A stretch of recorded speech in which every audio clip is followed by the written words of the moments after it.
Hey guys, Teacher Felipe here e hoje nós vamos então fazer uma aula um pouquinho diferente das EAD que a gente estava fazendo antes, né? Eu estou gravando aqui sozinho dessa vez e vou mostrar direto para vocês aqui os slides, certo? Então, vamos lá, nossa aula básica número 3 e vamos ver o que a gente tem hoje então.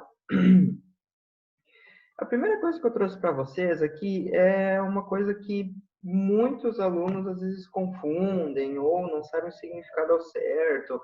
Às vezes é alguma palavra muito parecida com outra palavra no português que a gente se confunde, o famoso falso cognato, né? Então eu trouxe algumas aqui para a gente começar a nossa aula. Então vamos lá.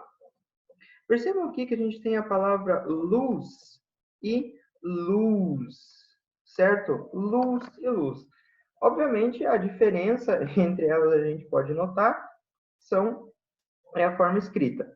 Na forma que a gente, quando a gente vai falar, a gente não existe diferença alguma nessas duas formas, basicamente.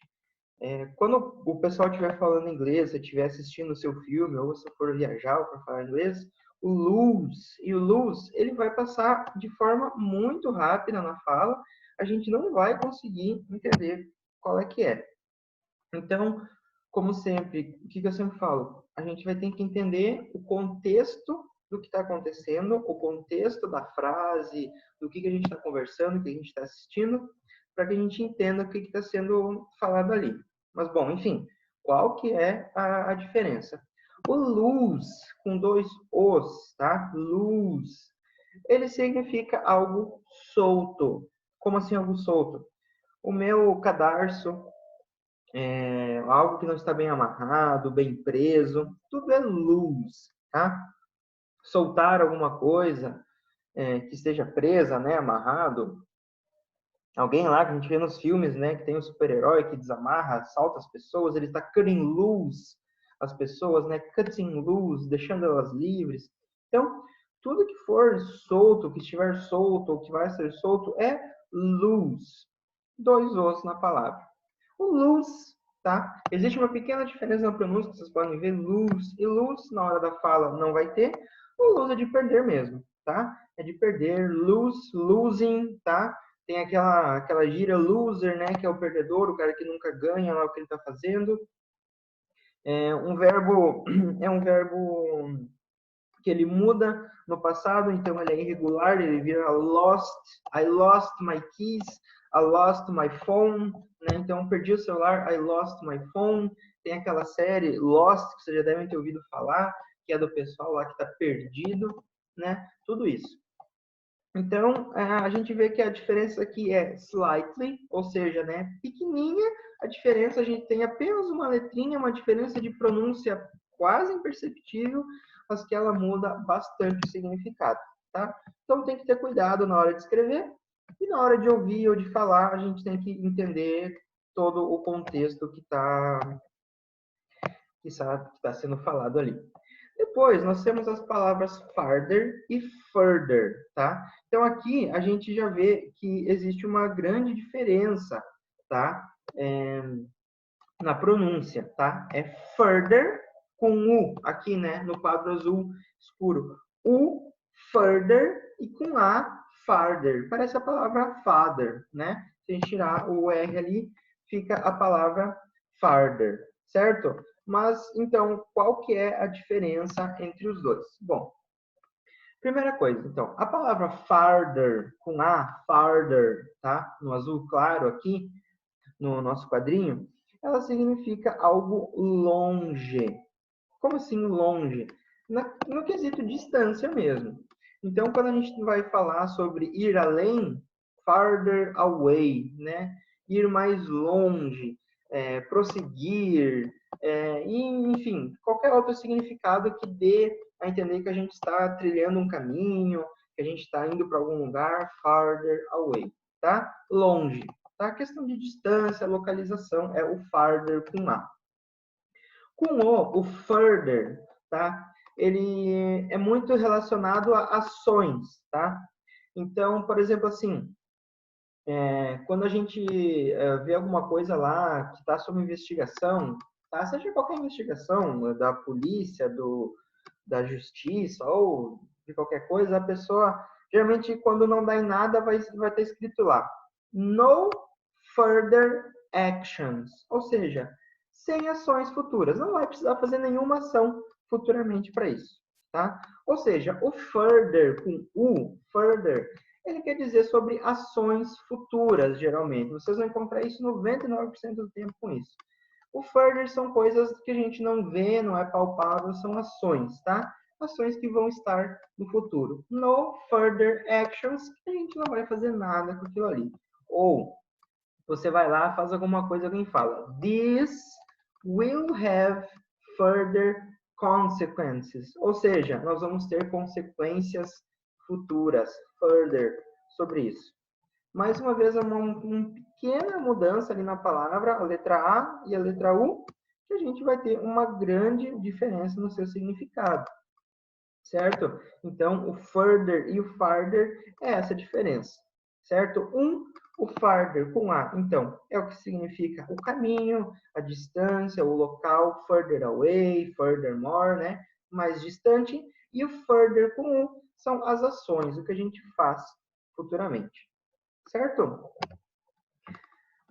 Depois aqui a gente tem uma diferença bem curiosa que não é exatamente uma diferença na escrita da palavra, vamos dizer assim, ela tem apenas um sinalzinho ali, um tracinho.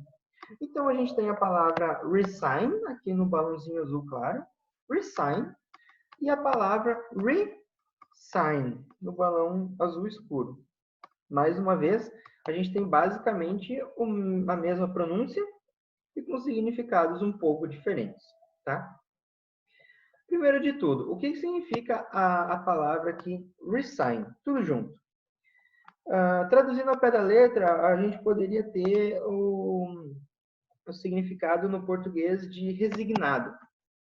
Ou seja, o contrato foi resignado, foi cortado, foi desfeito, não foi cumprido, não vai mais acontecer.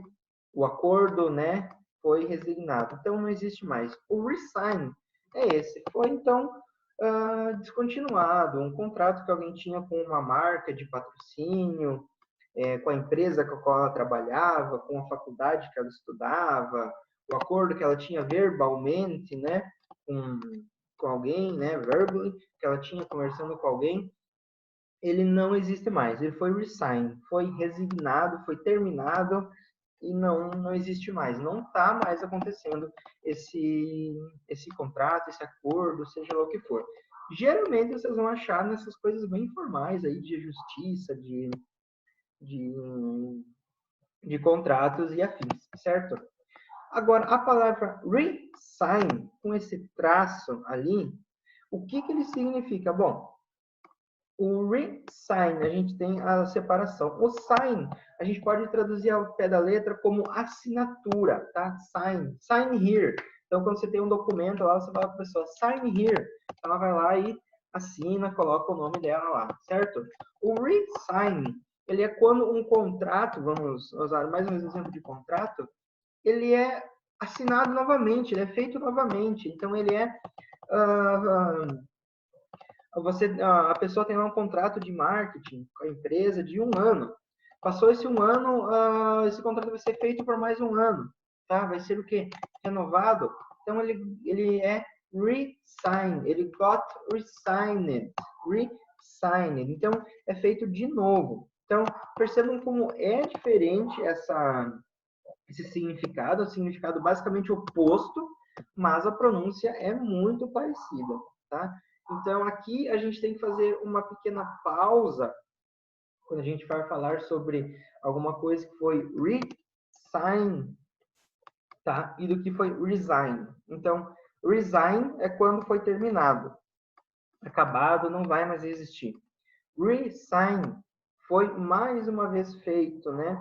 Então,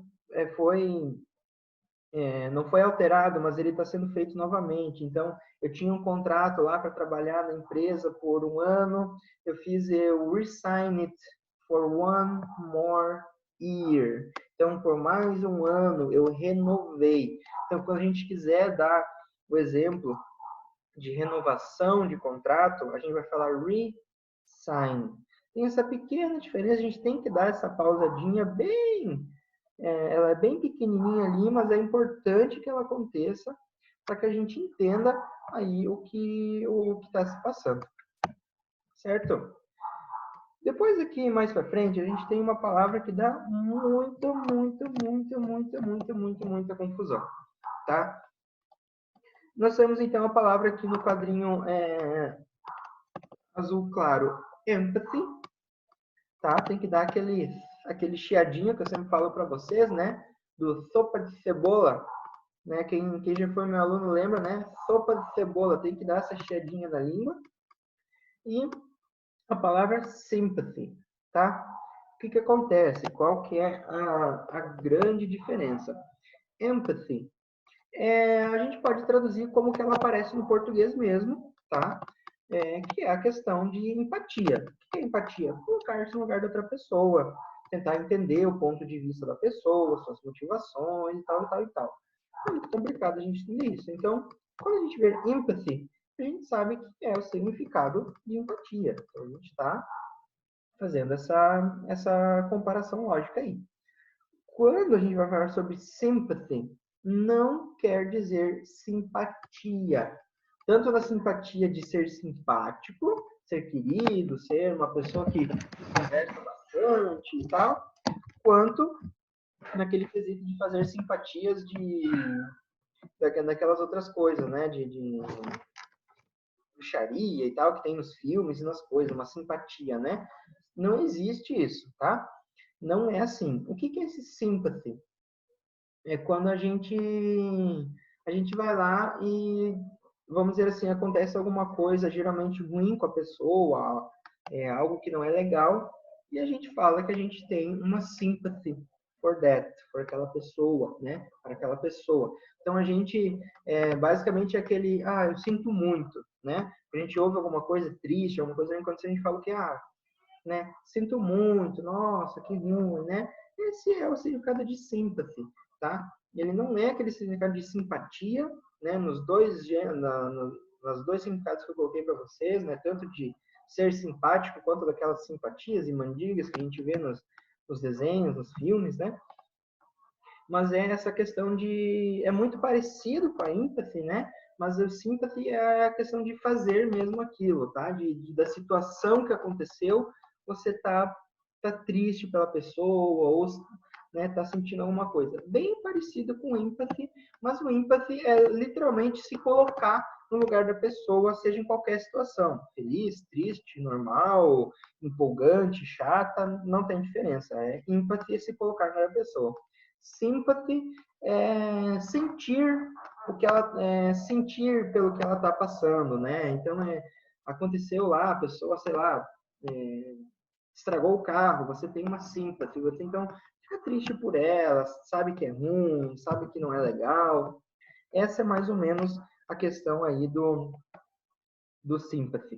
Então, a pronúncia é bem simples, não tem muito problema, só lembrar né, essa chiadinha que a gente dá com a língua nos dentes e tá tudo certo, não tem maiores problemas aí. E lembrar que quando aparecer essa palavra, não é uma simpatia de nenhuma forma, certo? Passando aqui para frente, a gente tem também mais um grande problema, tá? Que é a palavra principal e principal, tá? A gente vê que a diferença dela é bem pequena, tá na letra E e na letra A, que vão ou para o final, né, antes ou depois do E. E a diferença delas é gigantesca. Primeiro que no português a gente tem a palavra principal como algo central de qualquer coisa. O personagem principal, o assunto principal, o ator principal, enfim, vocês entenderam mais ou menos.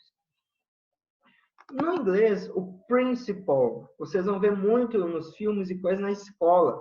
Quando o aluno lá, o estudante apronta alguma coisa, ele vai para o principal's office. O que é o principal? É geralmente quem chefia alguma coisa. No caso da escola, o principal é o diretor. Quem assiste, por exemplo, esportes, vai ver que geralmente o diretor da equipe, né, não o técnico, o diretor da equipe, o cara que manda em tudo mesmo, ele vai estar escrito lá quando aparecer em inglês o principal, né? Fulano de tal, principal. Ou seja, ele é o cara que manda no negócio lá. É com ele que é a decisão, é ele que fala como é que tem que fazer, né? Tudo isso. É um cargo geralmente de chefia, nem sempre é um cargo, como é que eu posso explicar? Que é monetário, tá? A pessoa nem sempre recebe, às vezes é mais a questão de organizar mesmo, e geralmente é uma coisa assim, bem de liderança mesmo, alguém que organiza, que manda em tudo, que sabe como é que tem que fazer, que é o cara que manda desde lá do estagiário até a pessoa mais experiente na empresa, na equipe de esporte, da escola, tanto faz. O principal. Esse cargo de chefia, esse cargo de liderança, vamos dizer assim, que a pessoa sempre exerce. E o principal, tá? É o principal de princípios, né? Então, quando a pessoa vai lá e fala que não vai fazer alguma coisa porque it's against my principles, é contra os meus princípios, ou seja, eu não vou mentir aqui para essa pessoa porque isso é contra meus princípios. Eu falo a verdade, eu não minto. Então é um principle, um, um princípio de estar sempre falando a verdade, sempre falando sério. É um princípio da pessoa, nunca mentir, nunca fazer piadinha, nunca fazer brincadeira. É o princípio de vida de caráter moral da pessoa, certo? Acho que esse aqui é mais um falso cognato, né? Mas tem bastante gente que confunde também essas duas palavras. Depois a gente tem aqui o sensitive e o sensible. E qual que é a grande diferença entre esses dois? Bom, o que acontece? O sensible, tá? Aqui que está no azul escuro, sensible. A gente vai costumar pensar assim, isso aqui é de alguém que é sensível, alguém, né, ou de algo que é sensível. Bom, não. O que é esse sensible? O sensible, ele tem o significado de algo sensato, né? Ou seja, o que é uma pessoa sensata? Alguém que toma boas decisões, alguém que pensa muito antes de fazer as coisas, alguém que está, né, sempre com a cabeça no lugar, nunca está agindo de cabeça quente. Acontece qualquer coisa, primeiro ela pensa no que ela tem que fazer, ela vê qual que é a melhor opção para ela, qual que é a melhor opção para a situação. Alguém sensato, alguém que faz boas escolhas, alguém que né, faz a coisa correta. Não é de sensível, seja em qualquer coisa da palavra sensível, algo sensível de quebrar, ou sensível de sentimento, né? Sensible, sensato, né? Alguém sensato na sua forma de agir e de pensar. Agora, o sensitive, aí sim, aí é de algo que a gente pode colocar como sensível, né? Né? Vocês já devem ter visto lá bastante aquelas. Tem acho que uma marca de pasta de dente, que vende bastante coisa sensitive, né? Para quem tem aquele problema nos dentes, né? Que a gente chama de sensibilidade nos dentes. E coisas que são frágeis, né? Alguém que é sensitive. O que é alguém que é sensitive no inglês? Alguém que é muito fácil de você magoar. Às vezes você faz qualquer brincadeira, a pessoa já fica triste, já se magoa, né? Ou uma situação que, né? Qualquer coisa assim, a pessoa vai ser alguém sensitive, né? Alguém que sofre muito com esse tipo de coisa, alguém que fica triste, alguém que não sei, né? Esse é o tipo de coisa. Então, lembrar de não confundir, né? A gente tem mais duas palavras aqui bem parecidas, que uma delas é um falso cognato, que é o sensible. Já o sensitive dá pra gente matar a charada mais fácil, né? Sensível, né? E o sensible, então, alguém sensato, alguém cabeça, alguém que pensa, alguém que faz as coisas de forma correta. Certo? E daí aqui a gente tem mais um exemplo do A e do E. Então a gente tem o stationary, né? Que a pronúncia dele falando a verdade, assim, vocês não vão achar diferença nenhuma quando vocês forem ouvir o pessoal falando, tá? Então, o que acontece aqui? O stationary, tá? Com A, o que ele quer dizer com A? Stationary, algo estacionário. Algo que não se mexe, algo que não vai se mexer, não vai ter nenhuma ação, né? Não vai acontecer nada. Até alguém não for lá e não fizer alguma coisa, que não vai ficar de forma estacionada mesmo. Né? O que é um carro estacionado? Pô, tá parado. Nada acontece com ele. Então, stationary, parado, sem se mexer, sem fazer coisa alguma, certo? Já o stationary com E, olha que diferença que é. A gente, o mais próximo que a gente tem em português se é algo como papelaria mesmo, tá? Aquela loja que vende caneta, livro, caderno, material escolar, material de escritório, né? Não é muito usado, tá? Vocês não vão ver direto se fosse falando sobre stationery nesse gênero, mas vai aparecer de vez em quando, tá? E é bom que a gente saiba diferenciar. Bom, mais uma vez, então, a gente tem a palavra com a mesma pronúncia e significados bem diferentes. Qual que é a questão do significado dela? Stationary, né, com E. A papelaria, stationary, com a questão de não se mexer. A pronúncia vai ser a mesma, a gente vai saber como. Ah, professor, como que eu vou saber, então, se a pronúncia é a mesma, se o professor falou que não disse aquilo? Bom, o contexto da frase, do texto, ou do que está conversando, veja quem está falando, sobre o que essa pessoa pode estar falando, que é isso que vai dizer para nós qual que é o significado do stationary, tá? É diferente do português, mas é assim que o inglês funciona. É uma língua que eu falo para vocês teatral, e a gente tem que entender, então, essa diferenciação aí do português com o inglês, que o inglês é muito menos literal, a gente tem que pensar, tem que interpretar, tem que saber qual que é o contexto todo da frase, do texto, do que a gente está conversando, né? E às vezes até do ambiente que a gente está, a gente pode ter uma noção melhor do que está sendo falado naquele local, certo? Então, as confusing words por hoje eram essas. Eu vou trazer mais futuramente, porque eu acho que é um tema bem interessante para a gente e bem complicado, às vezes, de se entender, né? Mas futuramente eu vou trazendo bem mais palavras para vocês, certo? Então, seguindo um pouco aqui, eu vou trazer um pouco sobre a nature para nós, né? Nature, obviamente, a natureza, né? O que significa cada local, como que eu me refiro a cada local, o que acontece, tá? Então, vamos lá. A gente já vê aqui, então, o sea e o coast, né? O sea, acho que todo mundo sabe que é, né, o mar, não há muito o que dizer. E o coast, a gente vê aqui a costa. Não tem muito, né? Essa aqui é bem parecido com o que parece em português mesmo. Costa, aquela região bem ali do litoralzinho, da areia, de toda aquela grama diferente que fica perto das areias, né? Quem conhece praia sabe como é que é. E o sea é ali o mar em si, não tem muito que a gente discutir aqui. Lembre-se sempre que o coast é quando a gente está ali, né? Lá nos Estados Unidos, a gente tem, por exemplo, West Coast e East Coast. Os Estados Unidos é banhado por. Ele é assim, né? Ele é parecido assim. Ele tem, então, um mar aqui, outro aqui, né? East Coast, West Coast. Na próxima aula eu vou explicar para vocês sobre os pontos cardeais bem certinho. E a região costeira, né, e tal. É bem simples essa questão aqui.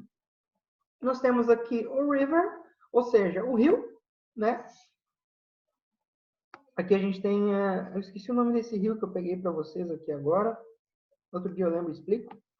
Né? A gente vê ali os caminhos do rio, todas aquelas características que fazem, né? O rio, o lago, o açude. Não sei se vocês devem lembrar da geografia, mas então o river é o rio, river, né? Quem já foi pescar no rio, no river, não sei que tipo de peixe tem lá, mas deve ser peixe de comer, né? E do lado nós temos o desert, o deserto, né? O que é um deserto? Um local que a umidade é baixíssima, baixíssima, baixíssima e tal. Muito cuidado aqui, pessoal, com a pronúncia. e com a escrita do desert, tá? Quando a gente coloca dois S's aqui, a gente fala sobre dessert.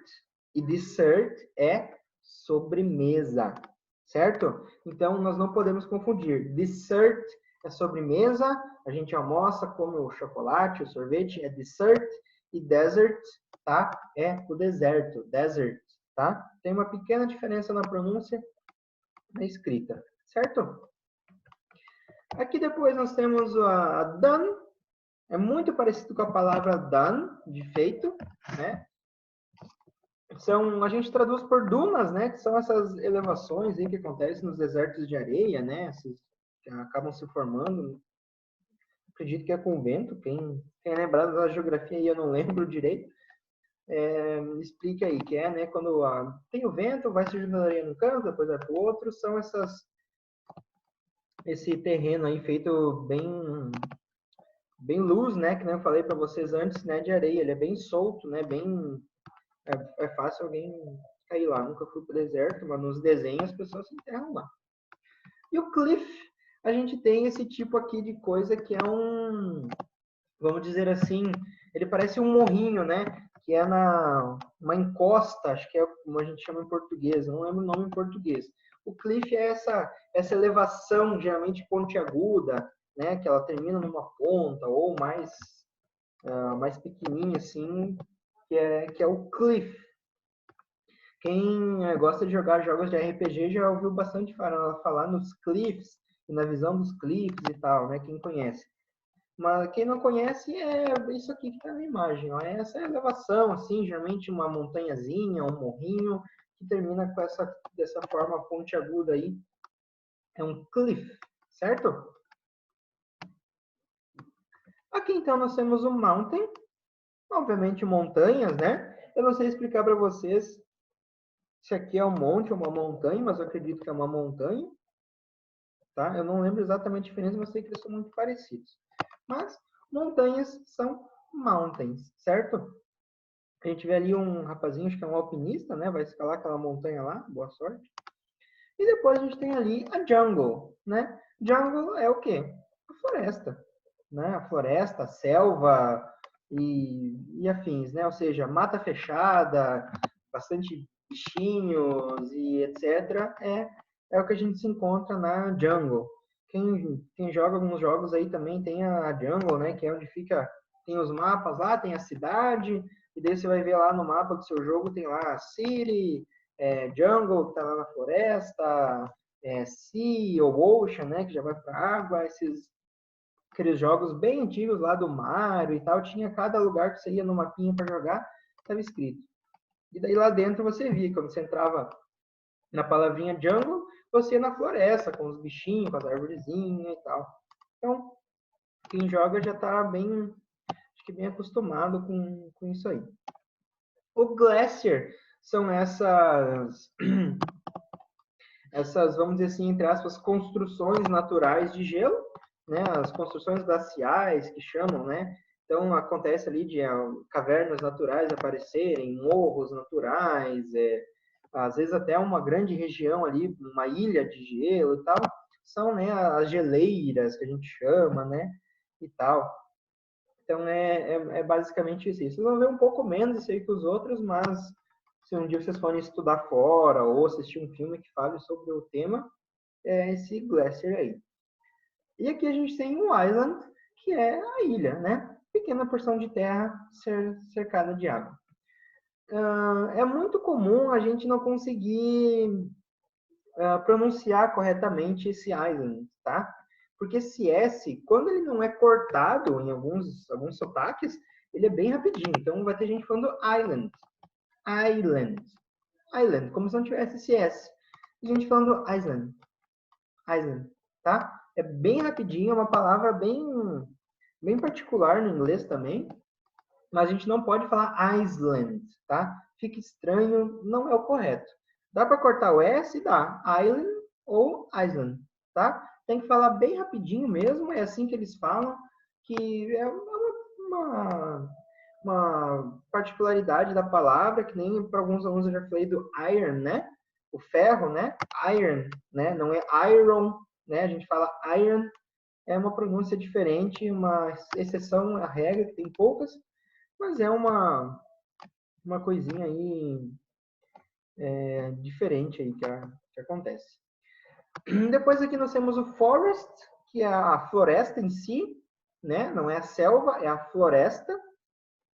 Quem lembra das aulas de geografia aí vai conseguir entender. Eu não lembro muito bem, mas qualquer coisa pesquise a diferença entre floresta e selva, que eu não lembro, tá? Mas a gente tem aqui o nosso forest, que é a árvores, tudo mata fechada, muito parecido. E o beach, né? Que é a praia, né? Eu falei antes para vocês da coast, né? Tem areia e coisa. A praia é o local em si. A gente vai ter várias praias com determinados nomes. Ó. Tem a Praia dos Ingleses, acho que lá em Florianópolis, né? Tem a praia do não sei o quê. Então, beach é esse local aí onde o mar se encontra ali com a costa, coast, e forma esse pequeno local que a gente chama de praia. Certo? Encerrando então aqui o Nature, vai ter mais coisas futuramente também para vocês, eu acho que é muito interessante a gente aprender isso. A gente vai ter aqui, pessoal, uma coisa que é bem difícil assim, da gente entender exatamente, mas é muito legal porque é bem assim que o povo usa, tá? Como vocês estão vendo aqui. Então, são os adverbs of frequency, né? Ou seja, os advérbios de frequência. Então, nós temos aqui o always, de cima para baixo, tá?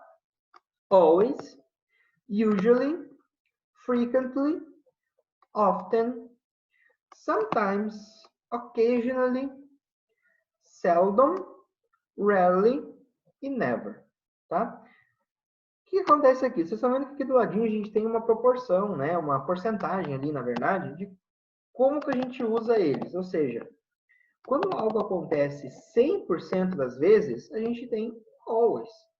Então, I always like to be with you. Então, eu sempre gosto de estar com você.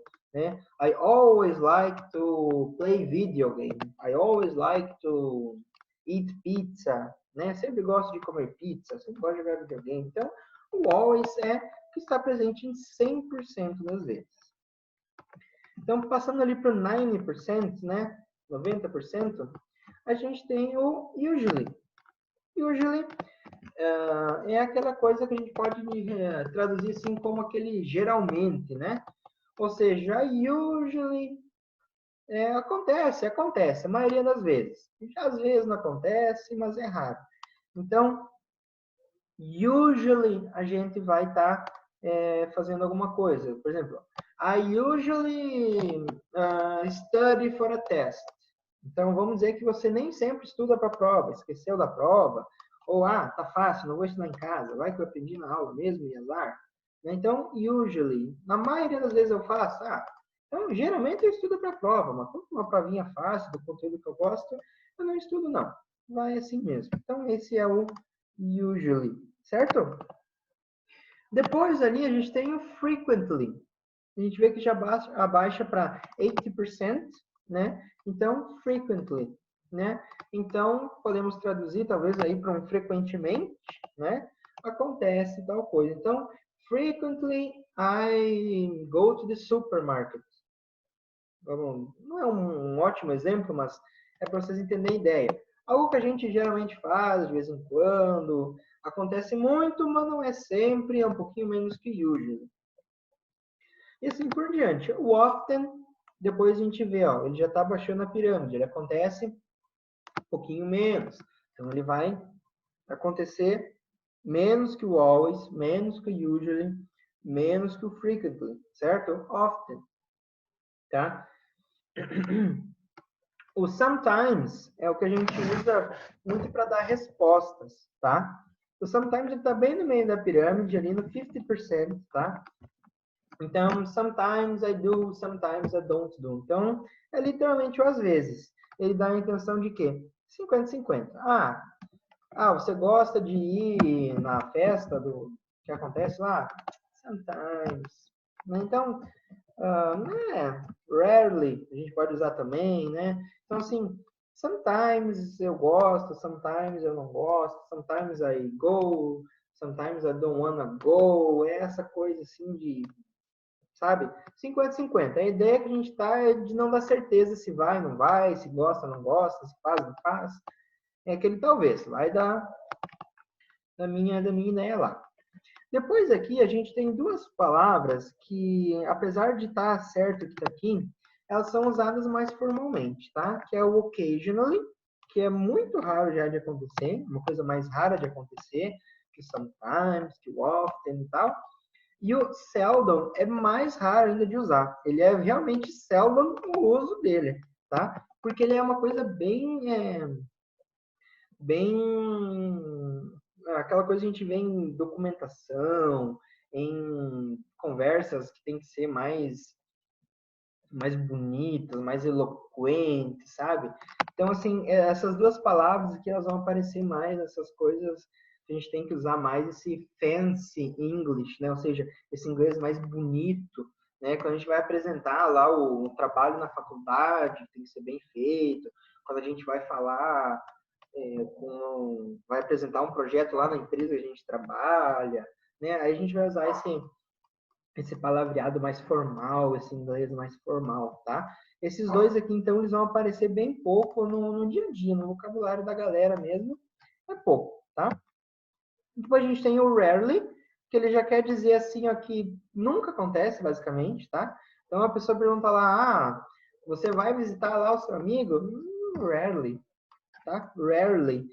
Então, quase nunca, né? É difícil, só se alguma coisa acontecer para eu ir lá, né? Então, rarely, né? A gente pode tirar esse E ali antes do L da rarely, né? Quase nunca eu faço isso, quase nunca vou estar participando disso, fazendo essas coisas aí, não vou estar fazendo não. E o never, 0%, bem baixo ali da pirâmide, nunca acontece, never. I will never go to his house. Então eu nunca vou ir para casa dele. Eu não vou fazer isso, né?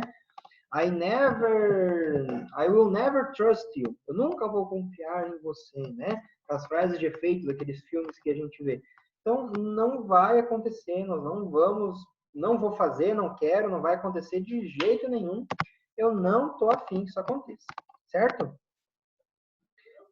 Então os advérbios de frequency era isso. Depois aqui, pessoal, para encerrar então nossa aula, eu vou trazer para vocês aqui uma coisa que eu já falei bastante na aula, que são os five senses, tá? Que é o que é? A gente sabe que a gente tem 5 sentidos, né? A visão, o olfato, a audição, o paladar e o tato, certo? Cada um a gente faz com uma parte do nosso corpo. Que são eles o sight, então we see with our eyes, we sight, certo? O hearing, a gente faz com a nossa ear. We hear things. I'm hearing, I'm listening, né? Às vezes quando a pessoa fala assim, I need to talk with you. Eu preciso falar com você. Aí a pessoa chega, I'm all ears. Ou seja, né? Literalmente, estou todo ouvidos. Fala que eu te escuto, né? Hearing with our ears. O taste é o nosso paladar. A gente faz com a nossa boca, com a nossa língua e todo, né? O que acontece quando a gente come, quando a gente bebe alguma coisa, né? O doce, o salgado, né? A gente faz com o taste, né? Então a gente prova, a gente, né? Come, é muito bom, certo? Depois a gente tem aqui o touch, que é com a nossa mão, o tato, né? A gente faz com o corpo todo, né? O que a gente sente tocando na gente, o nosso tato, o touch, quando a gente touch alguma coisa, né? Sempre tem aquela pessoa que fala, don't touch me, né? Não encosta em mim, don't touch me. A gente faz geralmente mais com a nossa mão, né? Mas qualquer coisa que encostar na nossa pele, a gente vai ter aí para sentir. E o smell a gente faz com o nosso nose. Então, a gente sente aquele cheiro de comida, aquele cheiro de gasolina, cheiro de chuva que o pessoal fala, ou até mesmo um cheiro ruim, a gente smell it com o nosso nose, com o nosso nariz, né? Então, sabendo disso, esses são os five senses em inglês. O sight, o hearing, o taste, com a boca, taste, o touch, com as nossas hands, with our hands, com a nossa mão, e o smell, com o nosso nariz. Certo? Então, pessoal, na aula de hoje era isso. Eu vou estar enviando junto para vocês aqui com o vídeo as atividades. Dessa vez vai ser um pouquinho menos de coisa, mas vocês vão ter que usar um pouquinho mais a cabeça, certo? E por hoje era isso, então. A gente se vê na nossa próxima aula, que vai ser provavelmente nesse mesmo formato aqui. E era isso. Então, see you later. Goodbye. Stay safe.